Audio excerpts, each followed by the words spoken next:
Баршаңызға сәлем достар, каналыма қош келдіңіздер. Бүгін сіздермен черный ес пирожныйын жасап үйренеміз. Ол үшін какаомызға қайнап тұрған ыстық суымызды құйып, жақсылап араластырып аламыз. Қантымыздың мөлшерін өлшеп алған соң, үстіне 5 жұмыртқаны жарып, миксермен жақсылап араластырамыз.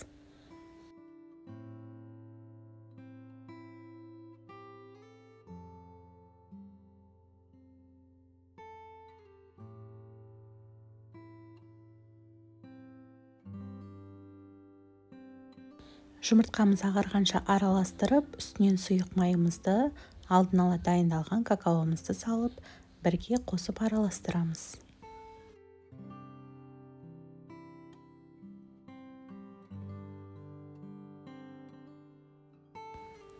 Дайын болған сұйықтығымыздың үстіне ұнды електен өткізіп, қамыр қопсытқышымызды және содамызды салып, жақсылап араластырамыз.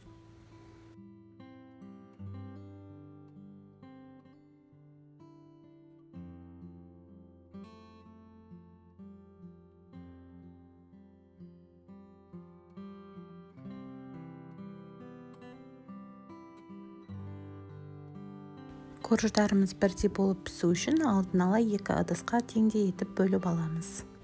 Пергамент қағазы төселінген формамызға жақсылап жайғастырып, 150 градус қызып тұрған пеште корждарымыз піскенше пісіріп аламыз.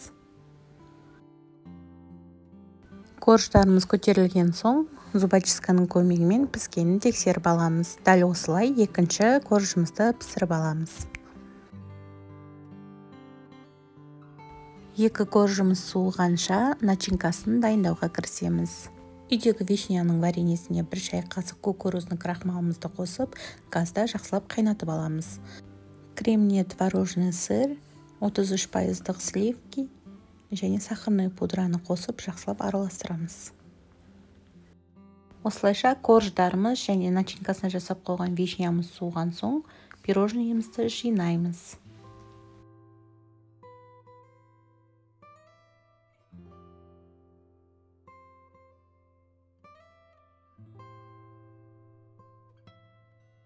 Пирожныйымызды жинап болған соң холодильникке жібере тұрамыз. Сол орайда ганажымызды дайындаймыз.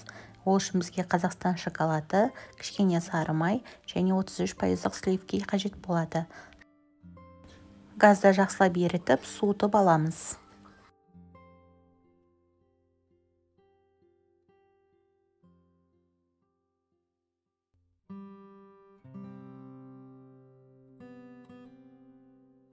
Пирожныйымыздың үстіне шоколадты құйып болған соң, шоколадымызды қатқанша холодильникте 1 сағаттай ұстаймыз.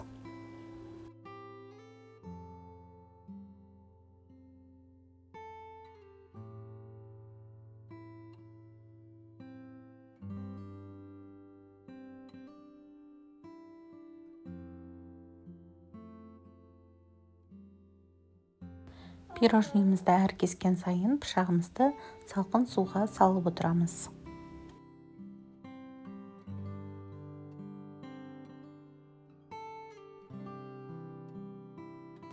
Дәмі керемет шығатын бұл пирожныйларды міндетті түрде жасап көрулеріңіз қажет.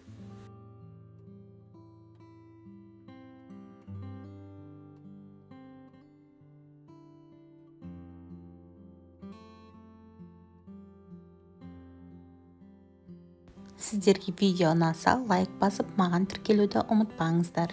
Баршаңызға ас болсын.